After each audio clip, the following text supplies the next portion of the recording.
I, Doris, swear that I shall be a friend to my fellow Dorises, even at a social distance. I, Doris. I shall wear a mask on the bus and give up my seat to a Doris who needs it more than I do. I, Doris. I shall pick up a few bits from the shops to help a Doris who is struggling to get out. I, Doris. I, Doris, shall use my voice to amplify the voices of my fellow Dorises. I, Doris. And I, Doris, shall never vote Conservative. I, Doris. Just some Doris. You can just ignore us. Don't need to know my name. Girls are all the same. Fags are all the same. Chicks are all the same. Doris is our name. Hi, Doris. Hi, Doris. Doing? I'm good. How are you? I'm very good. We're a Doris down today. I know. Doris is off being an NHS hero, so we can't stand in the way of the front line of COVID. Jabs in all the people, so we can get out and be listening to some live music all the sooner. Yay. So, I think she's actually fully qualified and trained up to literally jab people now, isn't she? terrifying, but awesome. It was I just, some live music came on the TV and it was something kind of shit. I can't remember what it was, some terrible poppy concert, but all the teenagers were really having a nice time and it made me really emotional. It's like, I just go to some gigs. I don't even care. Anything. Yeah, I think that's literally the only thing that I'm missing at the moment. I mean, I don't do anything else. I just put on gigs, play gigs, go to gigs. That's what I do. That's what I did anyway. It kind of feels like a different world now, doesn't it? But, yes.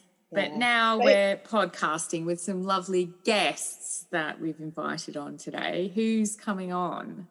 Yay! Today we have got Terry Tyldesley, also known as Cat 5 of Feral 5. We have got the lovely Jen Macro of the lovely Hurtling. Hurtling were the last band that we played with just before lockdown, in fact, weren't they? Oh, yes. Newport. And we've also got Julie Hawke of Hawke joining us from Dublin. So a slightly international flavour to our podcast today.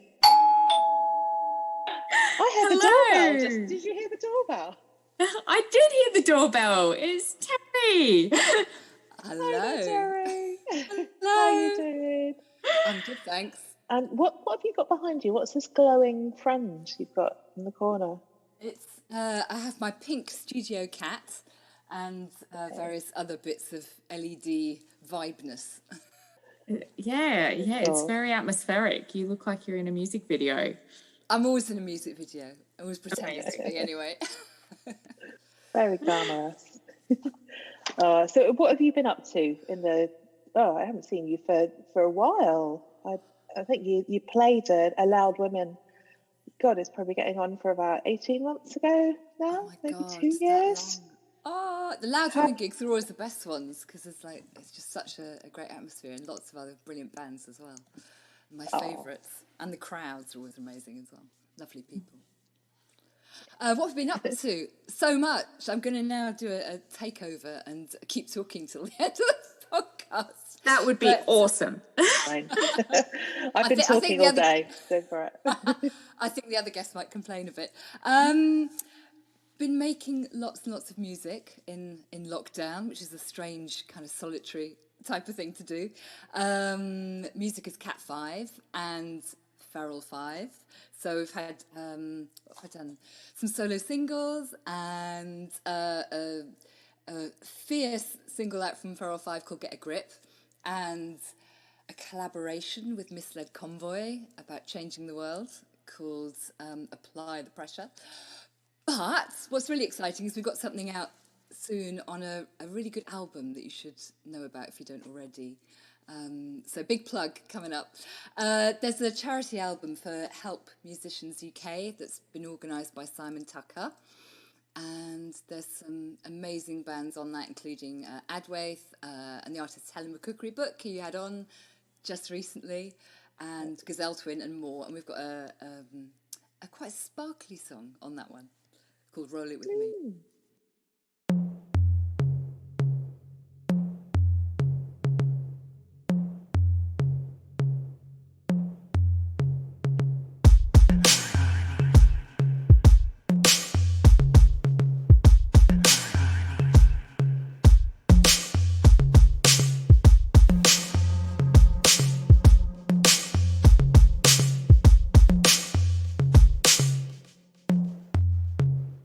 Don't doom scroll, just doom roll, roll it, roll it, roll it with me. Don't doom scroll, just doom roll, roll it, roll it, roll it with me.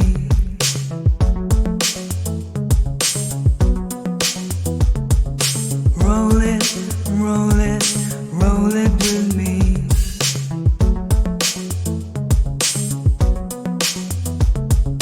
Roll it, roll it, roll it with me.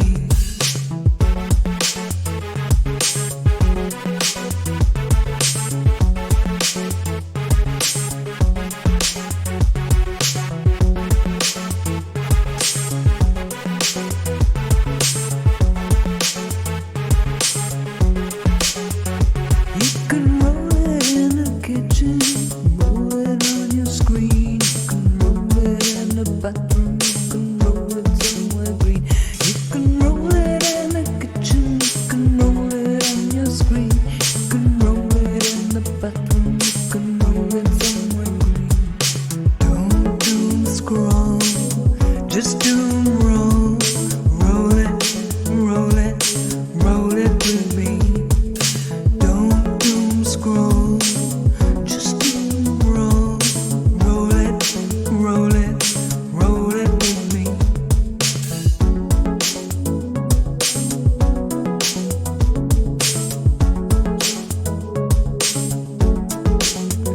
You can roll it if you're solo, you can bubble roll it, see, roll your pretty feet right round, roll your arms and wave to me.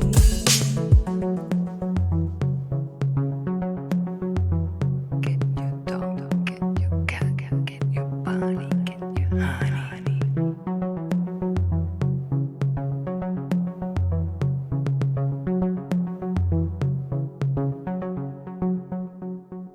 Don't doom scroll, just doom roll, roll it, roll it, roll it with me.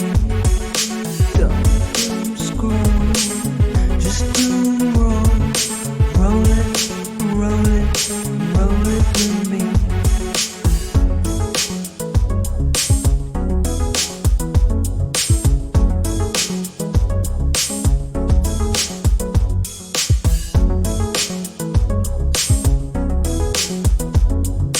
Don't doom scroll, just doom roll, roll it, roll it, roll it with me.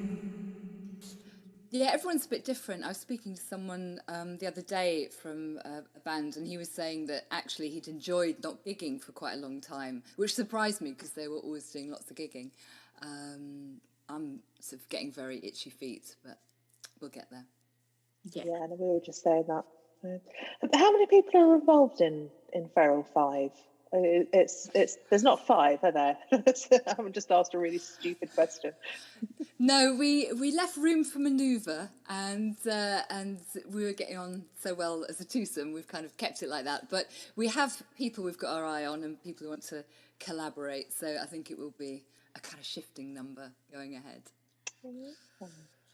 So was the idea always to bring it up to 5?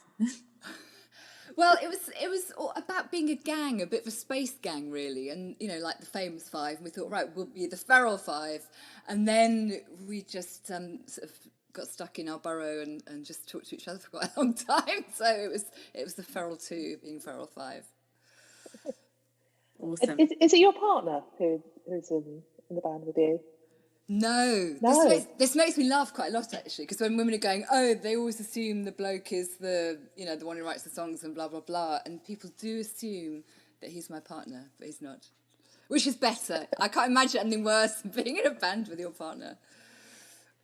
No, I did it for quite a while. I mean, there was kind of 9. Yeah, well, there was kind of 9 of us, which kind of spaced it out a bit, and we just kind of didn't hang out too much together when we were on kind of band duty. We just kind of pretended that we were just bandmates, I guess. Oh, that makes it sound a bit kind of saucy, doesn't it? It wasn't like role play or anything. Now I think about it, I missed an opportunity there. Sorry. Sounds amazing. Yeah, but yeah, no, it was okay. We kind of made sure that we didn't make it awkward for anyone else, because I think that's the worst thing, being in a band with a couple and they start squabbling or just snogging, so somewhere in between. So we made sure not to be a couple, really. Oh, well done for doing that. Because also I think there's so much scope to fight and have differences of opinion in a band, and like with 9 people, whoa. So how long has Feral 5 been a thing? Ooh, we've been going quite a while, actually. We when did we start going? I don't know, maybe about 8 years or something. We actually met on an amazing course that Helen McCookery-Book was running at Premises Studios, which was a songwriting course. And for those of you who think you can't be taught songwriting, well, you can, but also dedicating a week to the craft and getting inspired was very, very exciting. And I thought, oh, he plays kind of mean bass, and he thought I seemed quite interesting as well. And we hooked up as a band soon after that. What a nice kind of link in with our last podcast. Yes. Yeah, Helen was talking a lot about songwriting and inspiring us all to go off and write songs. And I promised that I would write a load of songs before the next podcast, and I haven't at all. You haven't? How many have you written? 0. You will. But also, I used to live in Brighton as a teenager, and Helen was like this kind of punk goddess you would only ever hear about and sometimes buy her records, but I was obviously too young to go to the shows. So it was wonderful meeting her, and we sometimes hang out together a bit as well. Oh, how nice. Nice community of punk ladies. Yes. So what have you got planned next? What's on the cards after this release? Well, we're still trying to finish off our album, which we've been trying to finish off for ages. So getting more stuck into that. We've got lots of things that kind of half-baked. And normally we're in the studio together quite a lot and we jam things up quite a bit. And that hasn't been possible. So it's a bit sort of remote, a bit more remote than I'd like. I mean, we can do it remote, but it's not my favourite thing to do. Do you think it's had an impact on like how it's come out? You know, what kind of things you're writing about and how it sounds? A bit, because I've gone a bit crazier. Because there's no one to go, I'm not sure about that at an early stage. And I've experimented more. And I'm trying really hard not to make every one of the newer songs, because some are already kind of done, be about lockdown. I don't think I'm going to write a song about lockdown. And then suddenly it's about something or other and you think, oh no, this is not going to be the lockdown album. Ooh. Oh, I've heard someone at the door just then. I know. Hi, amazing. Jen. Hi, Jen. Hello. Hi. Well, lovely to have you here. And this is Terry. Do you guys know each other? Only I on don't Twitter, know. but yeah, hi. Yeah. Hello. Hello, I'm on Twitter as Cat5, so... Okay. Yeah. Nice to see you in more than 140 characters. Likewise, yeah. How are you doing, Jen Macro? What have you been up to? I'm okay. I am not impressed with the cold weather, but it seems to be sorting itself out now. But yes, I've been busying myself trying to remember things about the guitar, because I've just started guitar teaching at a uni, and yeah, I've forgotten everything. That's very exciting. Have you taught before? Yeah, I taught in a girls' school in Chelsea quite a few years ago now, which was really, really cool because, you know, once you get past the sort of doing the easy classical pieces on the fretboard, then you get to talk about like proper stuff and rock and all that kind of thing. So yeah, the girls were really good fun to muck around with. Yeah. And how are you finding the students at university? Are they receptive? Yeah, they're it's all really online. Yes, it is. Which is, I've hardly touched Zoom since ever. I'm really, for some reason, I'm really not a fan. So when sort of friend groups have said, "Oh, should we get together and do a Zoom?" I've been like, I'm just going over here. I can't. I've got my internet's down. So, yeah. So this has kind of forced me into Zoom, which is actually quite a good thing. Well, welcome to Zoom Land. Hi. Yeah, I think we've been spending a lot of time on Zoom, but it's been mostly talking to lovely guests like yourselves, so and listening to some music. Last time we saw you, Jen Macro, we were having a lovely time at the world's best venue, Le Pub in Newport. It was about, what was it, about 10th of March or something in 2020. Yeah. And we're starting to think about, you know, maybe we should be wearing a mask or not, or, you know, it all seems a bit yeah, it's strange over the to top, think of isn't it now. Yeah, and because that was literally our last felt gig. like it was. Yeah, ours too. Yeah, that's Hurtling that we played with you, and I remember doing the Wonder Woman actions in the audience. So that was fun. But yeah, it seems like, you know, we're sort of that point of like, are we overreacting to it? And then now we realise no. Yeah, I mean, I can remember for a long time kind of seeing people out with masks on and still kind of thinking like, you know, really? It's just like, it's not that bad, surely. And it's like, oh, okay, no, it is that bad. Yeah. Terry, do you remember the last live gig you went to? Absolutely, it was bloody amazing. Actually, it was in March, and it was the BBC Six Music Festival at the Roundhouse, and it was the Women's Day bill. Oh, awesome! With Kim Gordon, Jenny Beth, Nadine Shah, Anna Meredith. I think that's about it, but that's plenty. And, That'll do.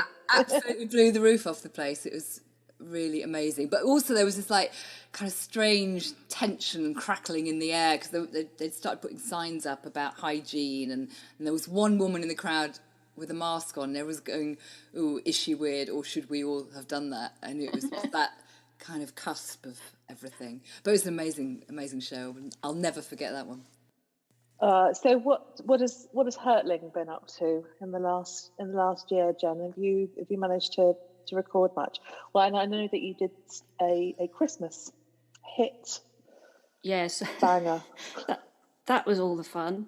We did a cover. So this was like where I work at Brixton Hill Studios. We've managed to sort of stay open through lockdown with various safety things in place. And yeah, because we kind of had a bit more time on our hands, I said to the chaps that, you know, why don't we do a cover of Do They Know It's Christmas? Which initially they were excited about, but I'm not sure by the end of it they were quite as excited. But yeah, we just got loads of people who rehearse at the studios to, including your good self, Kathy, to send in video of them singing along to a kind of a la the Do They Know It's Christmas original video, where there's lots of different artists So we kind of got everyone to sing it, and then kind of pick out lines for people, and everyone was so good humoured about it. It was great. There was tinsel everywhere and Christmas hats, and I was editing it all together, and I kept choking up. It was sort of, yeah, it definitely got me in the mood. And yeah, that was awesome fun. But Hurtling, we haven't really done much. John, the drummer, has a studio that we do the recording in, and he had to move premises because it just got too expensive in Brixton. So he's now moved out to Crystal Palace. So yeah, we're getting bits together.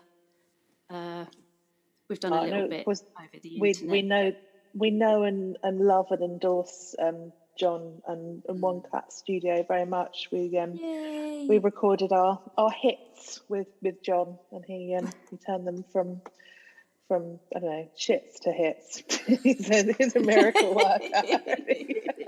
So patient. I've recorded with him as well. He's brilliant. Hey, ding dong! Somebody's rung the doorbell. Oh, ding dong! Who's at the door? Irish Doris. Irish Doris is here. Hello. Hi, everyone. Hi. Nice to see you, Julie. How are you doing? Likewise. What have I missed? What have I missed? Well, mostly me being a bit maudlin, actually, about gigs. I'm terribly sorry. I've brought the mood down entirely by talking about how much we're all missing gigs and that sort of thing, which seems to be what all musicians talk about at the moment. I made a mental note to myself of like, what could I talk about apart from missing gigs pre-podcast? But it is something that we share in. You've just made a massive move by the sounds of it, because I had billed you as Julie in Berlin, but you're now Julie in Dublin. We're very hard to keep track of. Yeah, and what a time to move country, seriously. We moved the November before last, and I think in that kind of, we spent that first few months just settling in, starting to get to know what the good gigs are around Dublin. And like, we've been back and forth here a lot, but I've never actually lived here. And literally come March, I was like, right, as of this week, going to at least 1 gig a week, going to try and do at least like 2 or 3, going to start meeting people, then lockdown. So it's been a really strange time to like come to like return home to Ireland and like with open arms, and no one will let me breathe anywhere near them, obviously. It will happen though. How have things been dealt with in Ireland? Is it any better than over here? It's just all misinformation and I feel panic. like when we're doing well, we're hearing terrible things from the UK, and then when the UK is doing well, we're suddenly I get it from all angles, because we've got loads of connections back in the UK. And Matt and Sam are both based over there at the moment. Yeah, like we've been locked down. Again, we're in our 3rd lockdown. We're in a 5K limit. We can't go past our 5K. And even if we do that, it's just for like physical activity and going to the shop and things like that. And yeah, it's just the supermarket. I actually, when we moved to Dublin, we moved to the city. But when this started to really get serious, again, after summer, we were coming up to our lease. We were like, should we get out of here for a bit? So I'm actually out in the countryside Nice. for the last few months, which has been a strange thing to adapt to. Really, really nice, but I think it's made it easier. Even though I'm massively missing the gigs, I'm not seeing the shut venues and I'm not seeing the shut pubs. I can kind of pretend that I just moved and they're still happening somewhere in the world. Do you think you'll go back to? Do you think you'll go back to the city, or are you now a country girl? Not sure, because so I'm really close to the sea here, and I've kind of discovered that I was probably born in the sea, in the West Coast, and I've not made the most of it in my life, and all of a sudden, I think just in lockdown in the last 6 months, I've been going at least once a week, jumping in, swimming with seals. God. Oh, wow. amazing. And yeah, I've invested like the kind of money that I would usually put into maybe like a new pedal. I've got a wetsuit, and instead of like a few pints, I've invested in special swimming gloves. That's my rock and roll life at the moment. Yeah, no, I've got a friend who lives down in Portsmouth who swims in the sea every day. I mean, and like most people who live by the sea, she posts photos on social media for every day of her We're the laughing worst. about in this beautiful sea. But, you know, if you've got it, flaunt it, basically. But she goes in the sea every day in a bikini, and she wears the special swimming gloves. Wow. But she's there, bikini and gloves in the sea, totally dealing with hypothermia. I mean, you know. No, she's probably not got any extremities left. No, I think I'm changing my priorities in life right now because once upon a time I was like, when I'm 70, 80, I want to just be still gigging. Actually, when I'm 70, 80, I want to be one of those women who goes in every day because there's a gang.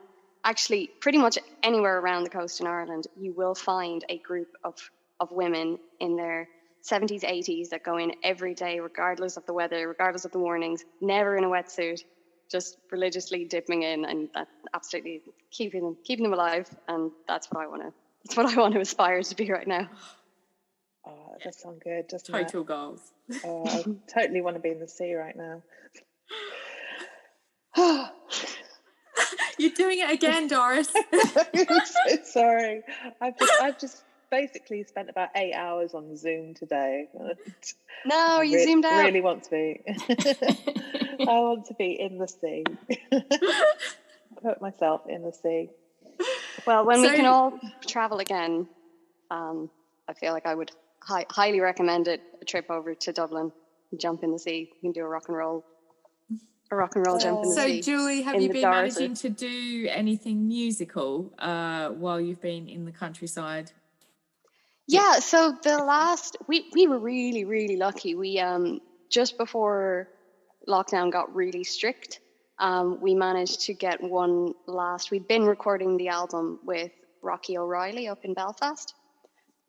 We'd been traveling up and down to record sessions with him, and just before lockdown got strict, we managed to get our last session in with him.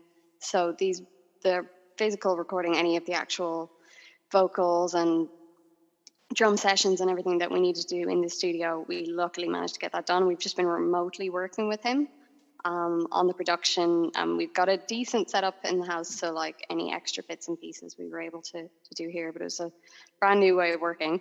And yeah, actually I think the label really came in because we run a label called Veta Records as well with some other artists around Dublin and the UK, and the label really kept us busy last year and kept us, I think it really came into its own because we have always said that our ethos is about like collaboration and sharing skills and sharing kind of what we've learned, and everyone was just having to think so outside the box over the last year in terms of helping each other. So even though we've been really far apart, we turned into a really, really close collective over the last year, just trying to figure out how to make music videos at home, how to, get each other set up so we can record and do demos and stuff at home. Not everybody had the same equipment or the know-how, and we were literally like just on Zooms like this, sharing skills and sharing screen, being like, what the fuck is wrong with Pro Tools and things like that. But it's been a really positive year in that regard. I think we've really, we've all been there for each other and kind of stepping in to help with the admin and strategy and creative side of things, but also really being there for each other mental health wise as well, just checking in, and you can see the patterns with everyone. So it's been really good to have that outlet. Yeah, I didn't know that you ran a label. That's great. Have you got much of a roster? How many artists So have you got? There are 5 of us. We're basically it off around our own band. I think as a lot of labels start off, we're like, we need something more official around what we do. But it's really blossomed. Like when we lived in London, it was more of a live night. We ran Veta Records nights like kind of every couple of months, and then as we started just on a DIY level, just picking up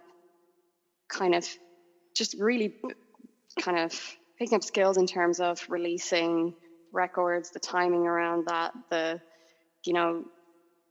making music videos, promoting and reaching out to people, networking around the industry. So we just realized that we around our own band had built these skills, and the more we spoke to artists that first of all we were just fans with and played with and shared stages with, the more we realized like it feels very good when we can get in a room together and help each other out. And then all of a sudden it was really a label based around that ethos of like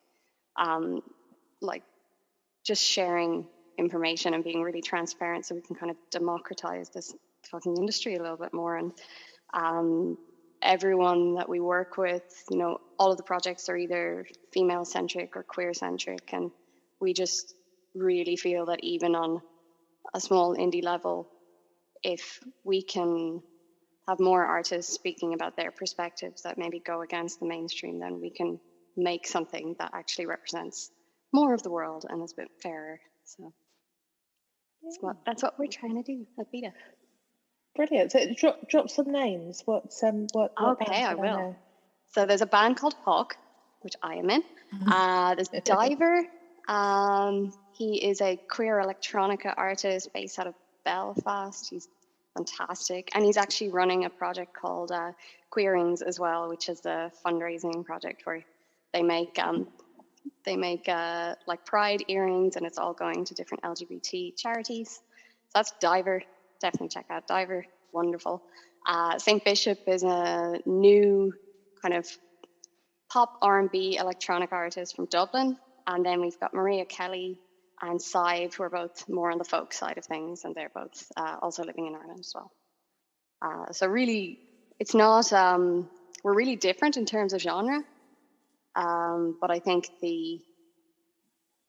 we've all just come together on this level playing field of like, we want this to be something that really represents us, and none of us are interested in just pandering to an industry that's going to have us filtering what we want to say. So even though the genres are so different, I think there's a really strong shared message there. It sounds great. I'm going to check those recommendations out. Maybe even play some on the podcast. Maybe I shall. Please Well, do. what I definitely shall play is your new hits. But tell us about your single, which is out today. I believe it's premiering on a very exclusive publication today. It's premiering today on a super high-profile feminist blog called Loud Women. People have heard it for the first time. Thanks to you guys. Thank you. And it's out tomorrow, and it's bizarre. It's releasing music right now is so strange, but it's out there in the world. It's happening. It's very strange to be releasing music without kind of the live element to build around it.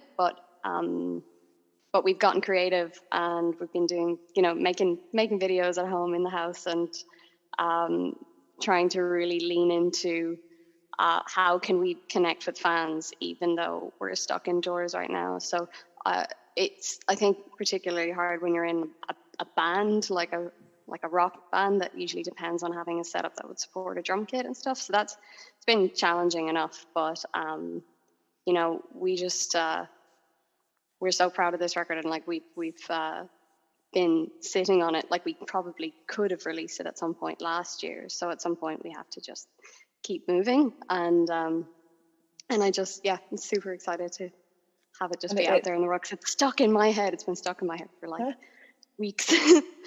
So Home is the first single, and it's kind of a concept album.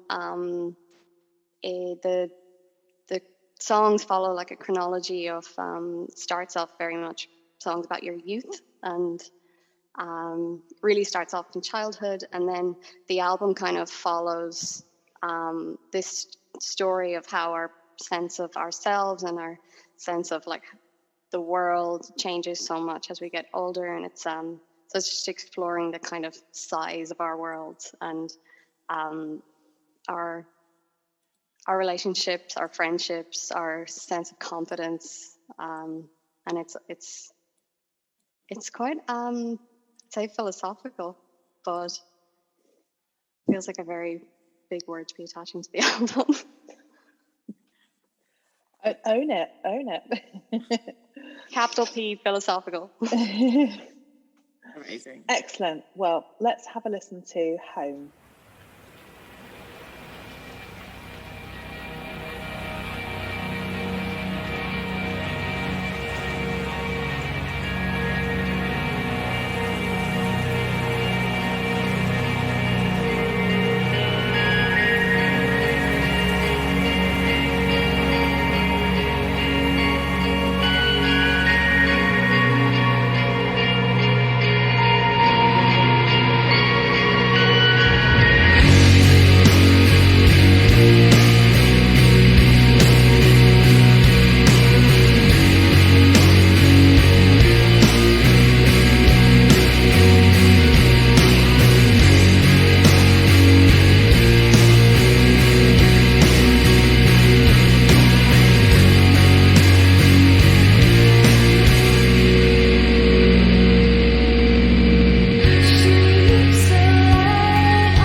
I was going to ask Terry, because you were saying that you've got some new stuff coming out that, you know, how are you managing the kind of launch and the kind of promotion around putting out new records? Well, it's kind of variable, and you have to kind of try new things out. So the single we had out in November, we had a online kind of launch party, which actually went crazily well. We didn't do live because we couldn't make it work being in completely different places and you know, syncing all the audio up, and we just thought, no, we don't want to be hostage to fortune, we won't do that, we'll just have a party. And so we both kind of DJ'd, and we had some competitions and people won prizes, and it turned into a rave, and the screenshots are absolutely hilarious. We helped people in masks, and I don't know, it just went really wild. So that was actually really good. I thought it was a bit of a result. For this one that's on the charity album, I don't think we're doing anything because it's a kind of because it's a compilation album. I mean, we should, but I don't know, it might be a bit hard to organise. But there's a huge amount of artists, because someone's just writing a review actually of this compilation album for the Loud Women's site. But yeah, there's about 40 artists on this compilation, aren't there? Loads of Welsh artists. I think there's even more, and a big Welsh contingent, I think, from Simon Tucker, who's in Wales. So lots of enthusiasm. Connection with fans that you were talking about. I just I can't even imagine how to build that vibe around something that you're putting out so it feels like an event. I think it must be really hard. I mean, we did it a bit last minute actually, and that kind of worked because people didn't have time to forget about it, and we recorded people, and we're going to make a track out of things that people kind of contributed. But I think it's really hard. I mean, a band I really love, Bug Eye, had an album out last year, and they did, you know, lots of great stuff around it, and then it kind of got picked up on properly in, you know, quite a bit later in November when it made the Louder Than More, you know, top albums list and so on. So I think it's very unpredictable. I was just going to say, we found ourselves not so much on the live side of things, but just trying to figure out how to kind of make things around releases has been really fascinating. But I think it really brought the best out of us last year in some ways. We really collaborated together with the artists, and with one videographer, James Byrne in particular, who's been working with the Veta artists for years and years. So we had we made a pop-up book at home. So we made the pop-up book in Dublin, sent it to James in Manchester. Then Saib, who lives in Kildare, filmed herself singing. And so she sent James that footage, and then that was superimposed onto the little caricature in the pop-up book. And then eventually James turned it into this actual video that really came to life. And yeah, we've been exploring how to make stop motion at home. Again, just sending everything to the editor. We've had Diver has just built a little doll's house, which he's just filming this at home. He's bought himself a little camera. He'll send James all of the footage, and I'm sure that he'll make Diver be in that house somehow. It's just because genius as he is. But it's really forced us to think, like, how can we give back in some way and just add some extra love to this, even though it's a completely new scenario that we're working in. But the live thing I have found, I felt for us it's been a bit of a non-starter, but I've been really impressed with, because everyone else on the label is more of a solo artist, I think they have found it a bit easier to adapt, either just using electronic or going acoustic, because that's kind of their environment anyway. That really impressed me. Sounds amazing. I think, lots of people have been experimenting. We didn't do a kind of anything too arty, but we tried a green screen video, DIY, Has to be done. 2 different locations, and oh my God, I probably could have made a whole album in the time it took me to edit this bloody green screen video. So I think next time I'll just do crayons or something. It'll probably Well, I've seen some people are using just the Zoom backgrounds and then recording themselves, so you don't have to pop the green screen up. Yeah, my computer's too old for that, unfortunately. Yeah, same. Jen Macro, have you done any performance online, you know, during this time? I've done a couple of things from my living room, just with my little PV amp and pedals and guitar. So yeah, working out, because we're not super heavy, but we are a full on 3-piece. So trying to get some energy and arrange things just for one guitar and my voice without a microphone was quite. I spent a lot of time messing around with stuff. I missed Simon and John a lot, and then the weirdness of playing to a phone. And I was really lucky. I had my flatmates on the first one who were whooping and cheering as much as they could between songs, which definitely helped. But yeah, it's sort of that thing of when you finish and it's like, oh, moving on. So yeah, but would you like to perform for us now? You're poised there with your guitar. You look ready to burst into song. Would you like to do always a number? Yay! So this is off Hurtling's one and only album so far, and it's a track called Alone.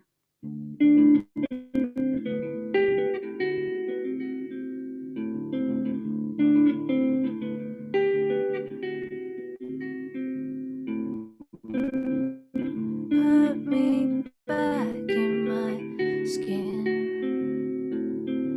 I jumped out of it when you jumped in. It's okay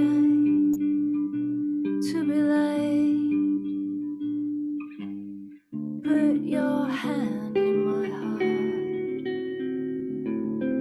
Squeeze it tight. Make it start. It's alright. Still alive, playing for time.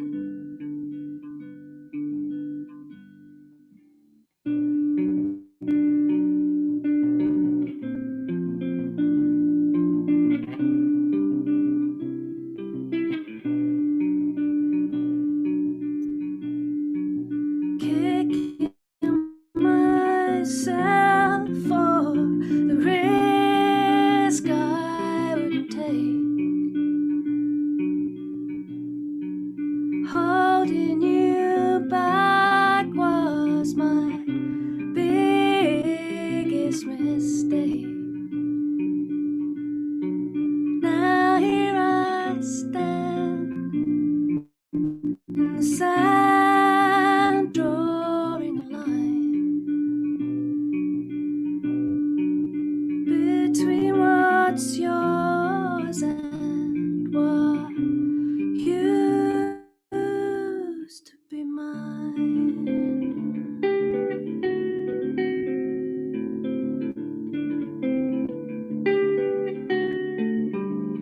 Hope my heart doesn't break as you turn to me and say,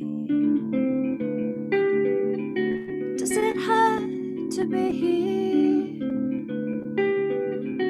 Does it hurt to be near and far? It's just where we are.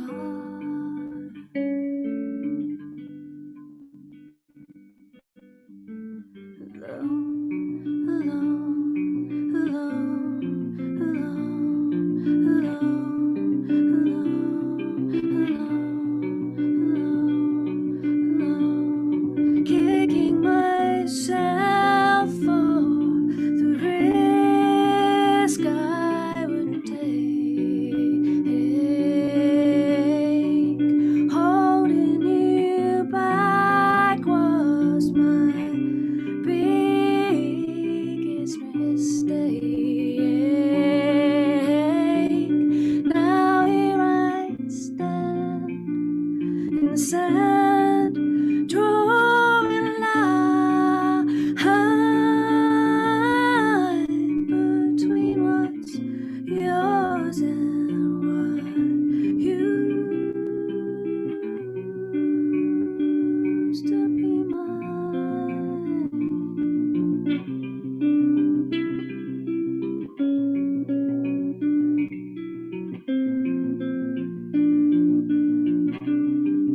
C'est fini. Yay!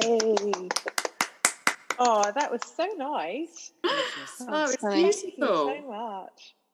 I love your voice so much. Honestly, I could no blow smoke up your ass, but I could just listen to your voice for hours. It was beautiful. Thank you. You do play solo occasionally, don't you? You don't just perform with Hurtling in better days when gigs happen. Now you've done some solo stuff for Loud Women before, haven't you? Or is it they're just kind of radio specials? Yeah. I tend to try and be with people as much as possible.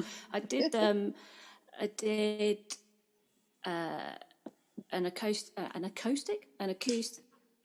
Charlotte Hatton and Charlie Stone. I know you know Charlie. We did a 3-piece. It was all of us on acoustic guitar, and we went around Europe. It was. I was saying to one of my students last week, it was a sexism music industry that I've not come across quite so bad since. But What happened? I think they saw sort of. Well, it was just us travelling on our own with a female tour manager as well, and so we'd rock up in a venue that was obviously used to much more turning up, like a proper rock band and a crew and what have you, and just I think we worked out between us at that point we had about 50 years experience of performing, and yeah, we just were sort of treated like first timers and who didn't understand what an amp was, or even perhaps how we should sit down. Like we've sat down before, So yeah, that was quite strange. But yeah, on that tour I did the support slot. So I performed on my own with an acoustic on a few dates, and yeah, absolutely terrifying. No one to talk to on stage. I definitely can compare a very similar experience that I had, because I'd been touring, only ever toured in terms of band touring with the lads in Hough. So that's been either myself and 2 guys or myself and 3 guys when we were 4-piece. And then a few years ago, I played bass with Party Fears, who Loud Women are familiar with, and I did a tour with them. And it was absolutely wonderful. Probably learned more on that tour. It was a totally new window into being on the road together. But also, my God, you get treated so differently. So differently. And the amount of stuff that I realized that we were really looking out for each other, because we had these very teetering levels of exhaustion, which you always do on tour, like someone is more awake than everybody else. And I remember we were really, really looking out for each other. If someone was being talked down on and someone was just kind of letting it happen, there was a lot of kind of stepping in and making sure, were you okay with that? And it was very bonding. I hate to bond over that kind of thing, but it was also amazing. But it was also one of the reasons, because you were talking there about playing solo and just the terrifying experience that is being on stage on your own. But I found I did, because that was what I knew at the time when I started playing music. I played solo for 2-3 years. But what drove me away into kind of more of this like band setup, apart from this absolute love of making very, very, very loud music, was I did not enjoy that feeling of being like a girl with a guitar on stage. And I have massive respect for girls who play guitar on stage, believe me, but I mean it in the specific way of that kind of targeted feedback you get, where you're being kind of diminuized and idolized in this very kind of, oh, isn't she just magical there with this innate talent that she has, that she, I'm sure, doesn't just put a lot of time into. I remember that was specifically something that would wind me up, guys paying me these compliments, but they would always be kind of, oh, if only I could do something like that, but you were just born with these kind of fairy-like talents that that just radiate from you. And I'm like, no, I actually put like a really, really, really long time into these skills. And you know what? You could do it too. Just put some time in, you'll be fine. But that really, really fucking exhausted me. Yeah. And I find the shield of playing loud music and having a drum kit behind me and just singing as loud as possible. I haven't been spoken to like that nearly as much since, which is great, but I wish nobody had to. Sucks. Yeah, that's I've never really thought about it in that way. But it is like a shield, isn't it? To kind of scream really loudly. No one's gonna get in your face if you're screaming at them. Quite right. I just have enormous respect for anyone who does, because I work, as I said, with Sive and Maria, who both play beautiful, ethereal folk music, and I'm sure they deal with that kind of crap on the regular. And I just, the fact that they can just still put such power and strength into what they do, and just fuck them all, do your thing. I respect that. What about you, Terry? Have you ever performed solo? Never. I've been asked to recently. Well, I mean, in the future, but I've recently been asked, and so I'm kind of starting to think about how I'd do it and what I'd play. And yeah, I like being part of a gang because I do, lots of stuff I do in my working life. Whatever, I'm at events on my own, and so I think I'd miss that. And I loved it when I was guesting in another band recently called Rapid Results College, and I was guesting for them on bass and guitar, and I love that, all in it together. So yeah, something I'm going to be experimenting with this year, definitely. I might be knocking at a door saying, please, can I play one song at a Loud Women show or something like that. Yeah, the answer will be yes. I want to put on all the gigs, all the bands, all the performers every night of the week. I think we're going to have to schedule them all in. Can't wait. Yeah.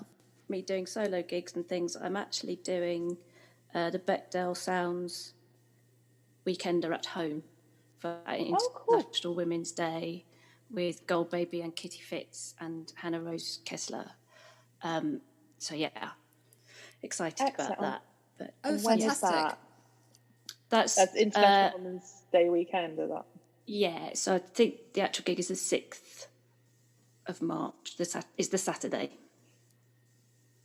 Cool. And is that on the Facebooks or one of the other streaming places? I think it's on the YouTubes. Yeah. Excellent. No. Sounds amazing. I love Hannah Rose Kessler. I saw her at the Loud Women... What did you call it? Loud Women Acoustic Cabaret. No, it wasn't. Yes, Loud Women Unplugged. Unplugged, that's it. Yeah. And she was fantastic. And she's got a single out on Reckless, yes. So I've been listening to her as well. Yeah. Yes, Reckless, yes, have been signing up loads of bands that we love at the moment. So Nervous Twitch, who we were talking about last podcast as well. Also Reckless, yes. They're great, yeah. I only just, after listening to that episode, realised how many of my favourite bands are from that community. I hadn't realised how much it represents my listening habits. Like from Chorus Girl, I'm obsessed with Chorus Girl. And Ailish Frawley as well. She's fantastic. But I hadn't really appreciated that they were all under the same roof. Good people. Yeah. Oh, yeah. Ailish is on Reckless, yes, as well. Mm-hmm. And has drummed for the Dorises as well. So yes, she has at the virtuous circle at the Loud Women birthday party. No, it was in Brighton. Do you remember? Oh, was it Brighton? It was a tiny little, because you were there as well. I was there. I was like, why was I there? Okay. We were all having a very jolly time. I think that might be why you don't remember. It was a really good, and I was just amazed by she stepped in on drums because our drummer couldn't make the gig, and she just played as if she was our drummer. It was amazing. She kind of just just picked it up as she went along. It was like the drums just came out of her head. It was amazing. So I saw the other side of that. Drummy daughter. Oh no! I mean, okay. I remember was there actually planning in there. we were like, you know, those long gig days where there's a lot of downtime and sitting around. She was studying a piece of paper with all of the drum patterns written on it, and I would kind of look at her, and she'd be like, 1, 2, 3, 1, 4. And she's just there whispering to herself like a woman possessed. So yeah, I saw all the work that went in that day. Oh, bless her. Oh, I just thought it was wizardry. It just came out of her like magic. It was hard work. Well, that's what you were saying, isn't it? The lesson. The lesson. That makes me feel better. Thank you for that. Actually, I've got a Women's Day project. It's not my project, but I want to get on your radar, which is there's a wonderful community that's grown up over the past year, founded by the mastering engineer Katie Tavini and the artist Rooks, called 2% Rising. And a lot of the sort of groups of women producers of music got together, headed by Lena from Equalise, and to produce a sample pack from female and non-binary producers. And we've all had to make a sound, and they're going to make a track out of all these sounds. And then the sample pack will be for sale, and the money raised will go towards training more women in audio and production. So watch out for that on Women's Day, International Women's Day. Yeah, it should be. I mean, there's such a wide range. I sampled my cat and turned it into a siren, and then some people have done kind of vocal samples and percussion, and I can't wait to see the finished thing. You're officially influencers, because I've become massively into Pleasure Venom. Oh, they're amazing, aren't they? Off the back of this very podcast. Absolutely amazing. So good. And exactly like I have very Zoomy days from 9 to 5, which I don't. Let's not talk about day jobs. But when I get out, I just need to just listen to something that is the opposite of that. And it was just the perfect timing. It was what I needed that day. And I'm a big fan now. But I've been really, who have I been listening to lately? Deep Tan over the last couple of weeks. I've been really enjoying them. And a big shout to an artist called Fears, who's based out of Dublin. I think she's kind of back and forth between London and Dublin a bit. But she's been absolute my idol over the last year. If there's anyone who's like just embraced lockdown and turned it into an opportunity to just like cozy up and make beautiful things, this is who you should be looking at. Her name is Fears, and she makes just this really beautiful, minimal electronic pop, very sad pop, and it's absolutely stunning. Everything she makes is so well thought out, and she does all of the visuals. She does these live performances with projections, and it's all just in her bedroom, and she completely blows me away. So that is my recommendation for 2021 so far. Thanks for the tip. Yeah, I can check her out immediately. Yeah, it's amazing, and as Doris was saying, kind of some people have really embraced the lockdown and just poured creativity into it and just made lots of really creative, innovative things. And other people like me. I made a podcast. We're here, but that's yay! Amazing podcast. I think stuff like this is really important. Like when we talk about missing gigs, like I can't quite just summarize missing gigs in terms of like missing the live show. Like I need a space and an outlet right now just to talk about this kind of thing. Like talk about music, have this kind of back and forth, and it's all those bits and pieces that come with it that you lose when you don't have gigs, the community. So I think something like a podcast or like an artist circle, these digital ideas we're all coming up with, I think they're actually really, really important, because it does take its toll. I read an article recently about how about a study into the kind of relationships that we're missing right now, because a lot of us are staying close to the very close people that we kind of are in a bubble with, the people who we know well enough to like hop on a Zoom with, but we're not having this kind of back and forth, that all those little snippets of conversations that you get at gigs and at events and on the bus. So I think this kind of thing is sometimes really important. wonder if I'm going to remember how to do that stuff, like talk with acquaintances or strangers. I get really awkward now thinking about being in that situation. Like, I'm sure it'll come back in no time. Yeah, I think that's going to be a case for a lot of us. Kind of, it's going to be an awkward few months, isn't it, when we come out of lockdown and we can't quite look each other in the eye. Listen, thank you everyone so much for coming and joining us, and being on the Doris and podcast. So lovely to meet you all. Yeah, lovely. Thanks so much. It's been brilliant and great to see everyone. So good to talk to humans. Paint me a portrait, let the colors run.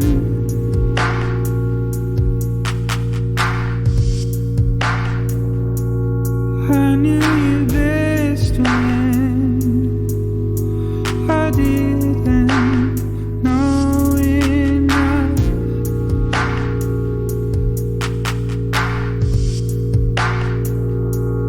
You're my TV screen. You're in every scene.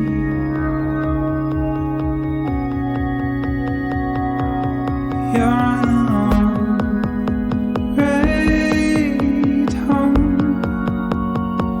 Each song on the radio.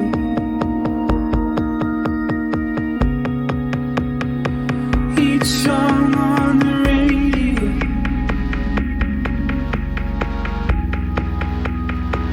Each song on the radio.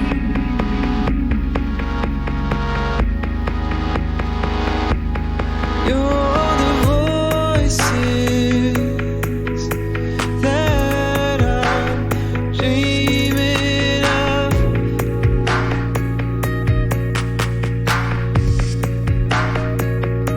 A light in the hallway when my door is shut.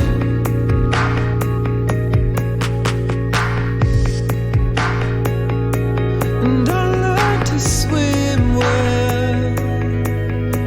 My eyes are never dry.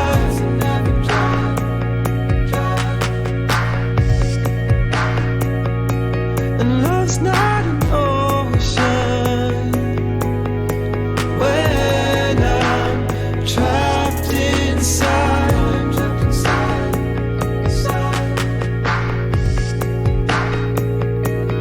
You're my TV screen.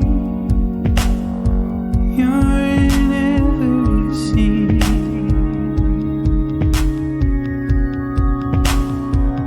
You're